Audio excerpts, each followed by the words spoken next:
Take home message. Jeg vil jo gjerne at folk forbereder seg på at PLL kommer. Både med tanke på at det kan være endring av arbeidspraksis og rydde i listen sine. Og at det kommer at det kan medføre noen endringer, men at man ser nytten i det, håper jeg jo da. Ja, som Monica sa, så skal jeg presentere funn fra en spørreundersøkelse til leger og sykepleiere fra spesialist- og primærhelsetjenesten, som omhandler erfaringer med opplevde hindringer med tilgang til pasienters legemiddelinformasjon.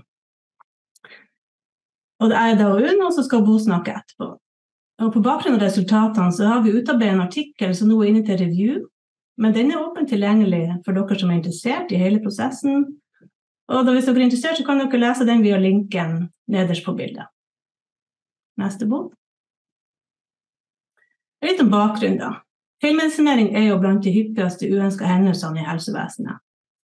Det kan jo bestå i at pasienten bruker feil legemiddel eller bruker legemidler på feil måte, som igjen kan føre til pasientskader, alvorlige bivirkninger og i verste fall dødsfall.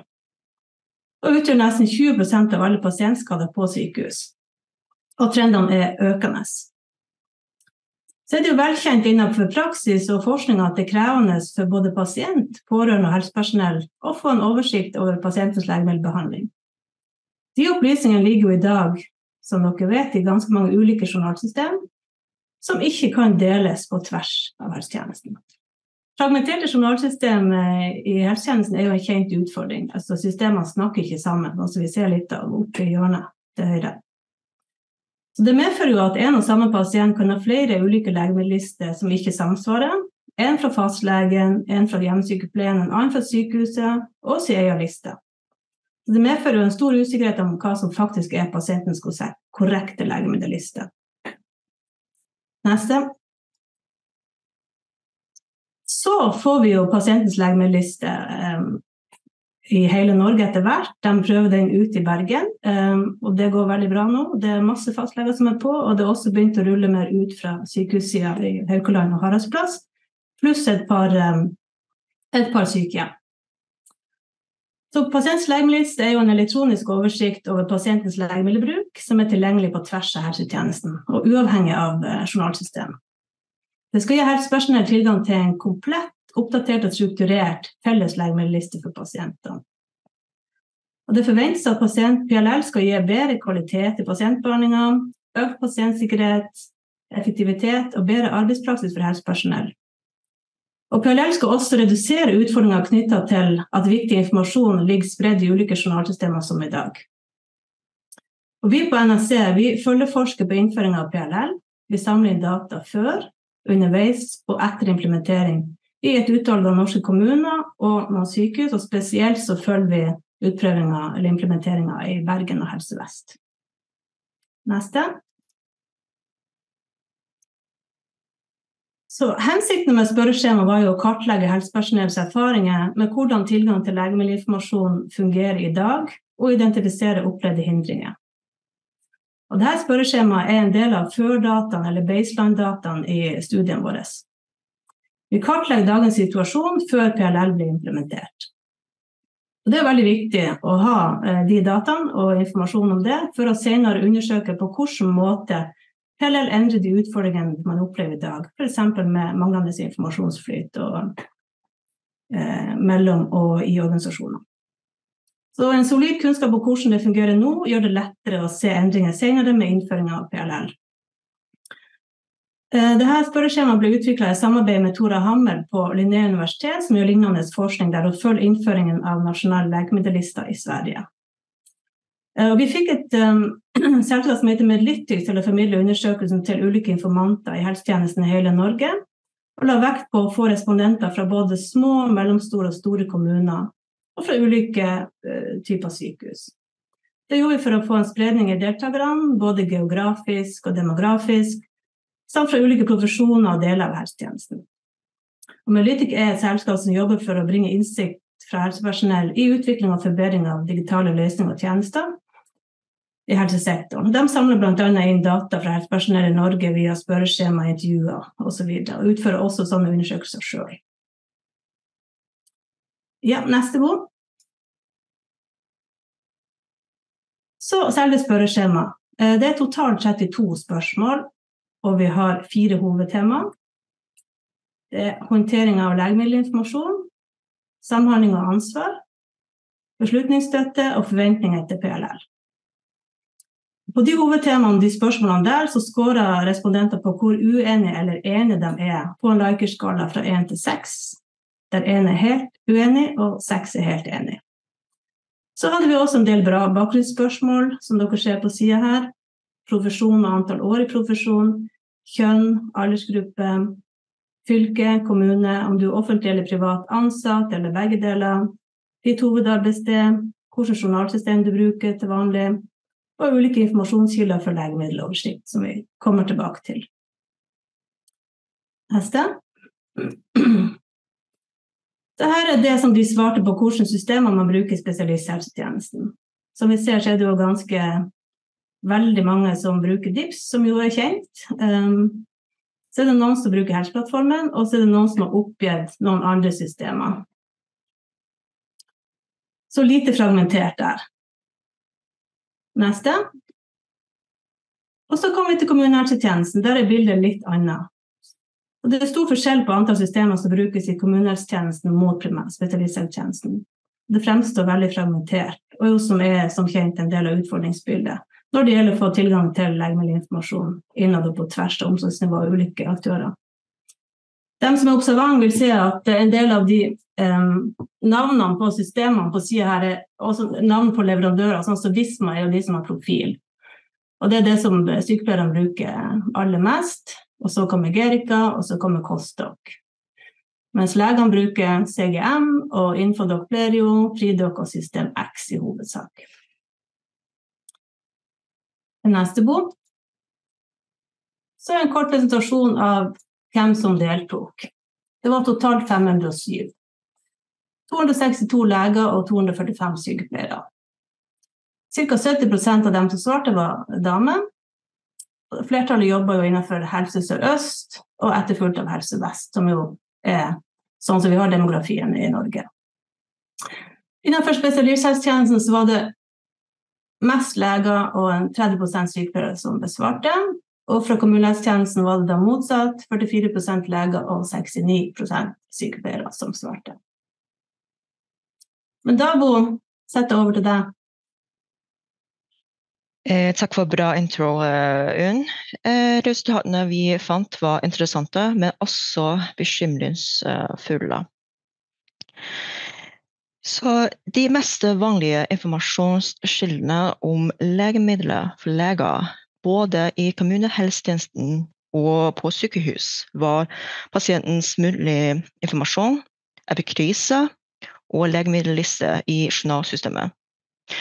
Kjernejournalen blir ofte brukt av sykehusleger, men ikke nødvendigvis av fastleger og andre i kommunehelsetjenesten.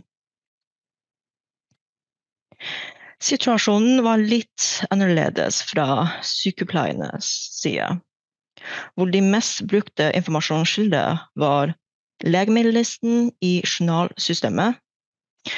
For sykepleiere som jobber i spesialisthelsetjenesten var det også vanlig å hente legemiddelinformasjon direkte fra pasientene. For de som jobber i kommunehelsetjenesten, som for eksempel på sykehjem og hjemmetjenesten, var de også vant til å motta og utveksle pasientens legemiddelinformasjon via PLO-melding. Så hvordan bruker helsepersonell pasientens legemiddelinformasjon, og hva mener de om det? Vi presenterte deres meningen basert på svar der de var enige. Flere sykepleiere enn leger mener at ansvaret for å oppdatere og rydde i legemiddellisten klart, og at legemiddellisten de bruker oppdatert og korrekt. Men over 50% av legene mener at det enkelt å hente pasientens legemiddel fra apotek.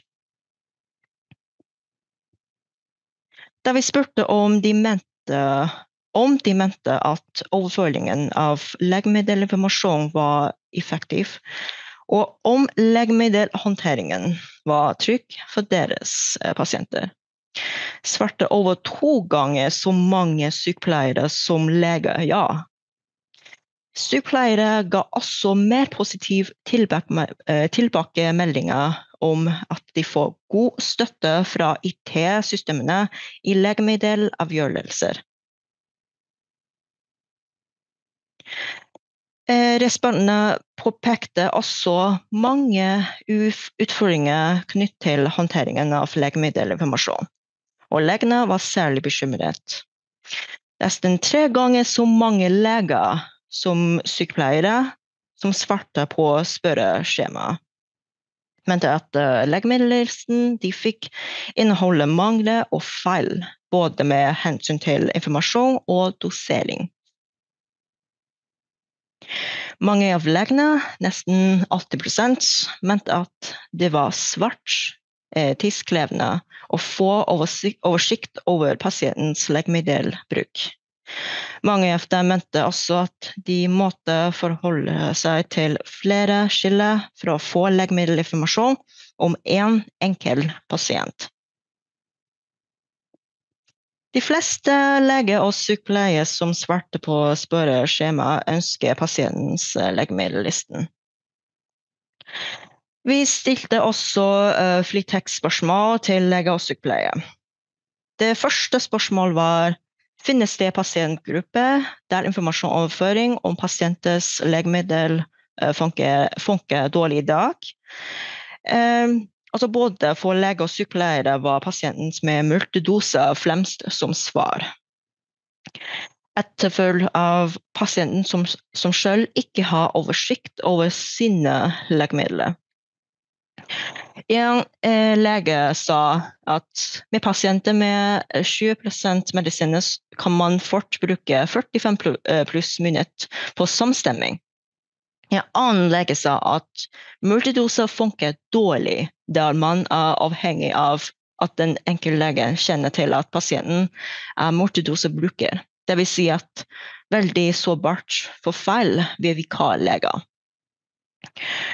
De andre spørsmål var: finnes det situasjoner der informasjonsoverføring om pasientens legemidler funker dårlig i dag? Altså både leger og sykepleiere mente at oppdateringen av legemiddellister var treg og unøyaktig. Og det var mange feil og mangler i app-krisen. En sykepleier sa: det er vanskelig for hjemmetjenesten å kontakte sykehusleger ved spørsmål om usikkerhet rundt doseringen eller mangler og feil. Dette er veldig tidskrevende og ting som skjer månedlig. En annen sykepleier sa: fastlegene er overarbeid og har ikke tid til å fikse med en gang. Topp det hele med at det er en fastlegevikar som ikke kjenner bruket fra før, og nå plutselig må skrive resepter til noe hun aldri har møtt. Det er ikke greit. Det tredje spørsmålet er: finnes det overganger der informasjonsoverføring funker dårlig i dag?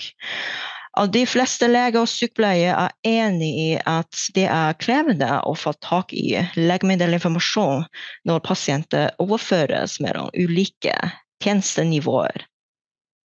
En lege sa: ved innleggelse fra primærhelsetjenesten til sykehus må man bruke mye tid på sykehus med mange ulike skiller. Eller man må ringe selv og få det over telefon hvis de ikke har faks. En annen lege sa at felles legemiddellisten mellom kommuner og helseforetak må på plass, slik at man slipper å bruke 20 minutter på å finne hvilke medisiner pass skal bruke. Legemiddelliste ryddes opp av seg selv. I tillegg vil spørre helsepersonell om de ser noen hindringer eller problemer angående innføringen av pasientens legemiddelliste. Og lege ønsker at de kunne få tydelig ansvar for å oppdatere og rydde legemiddelinformasjon. også kunne snakke sammen med eksisterende EPJ-systemer eller ulike aktører. Fra sykepleiers side det også viktig å ha tydelig ansvar, og I tillegg ønsker dem å ha opplæring, å få et overvåking, kvalitetskontroll og varslingssystem. En sykepleier sa at dette har vi ønsket veldig mange år, og vil kunne ansatt dette som et stort steg I ivaretakelse av pasientsikkerhet. PLL må være grunnlaget for all legemiddelhåndtering, slik at siste forskrivende lege har ansvaret, ikke godkjenning fra fastlegen. Annen lege sa at hvor vi synes veldig interessant at PLL vil ikke fjerne et av hovedproblemene. Hva pasienten faktisk bruker ofte forskjellig fra det som forskrevet og utlevert. Hovedfunn fra studiet var legemester bekymret for om de har en korrekt, trygg og oppdatert legemiddelliste. Kjernejournal brukes I liten grad som informasjonskilde. Legene måtte I større grad forholde seg til flere aktører og kilder om nåværende legemiddelbruk. De fleste så nytte I å få innført pasientens legemiddelliste. 3 take-home messages. Fragmenterte kilder for legemiddelinformasjon som vi fant I studiet vårt, uklart ansvar ved håndteringen av legemiddelinformasjon, og involvert pasienter for medisinsikkerhet for fremtidens innføring av pasientlegemiddelliste. Tusen takk.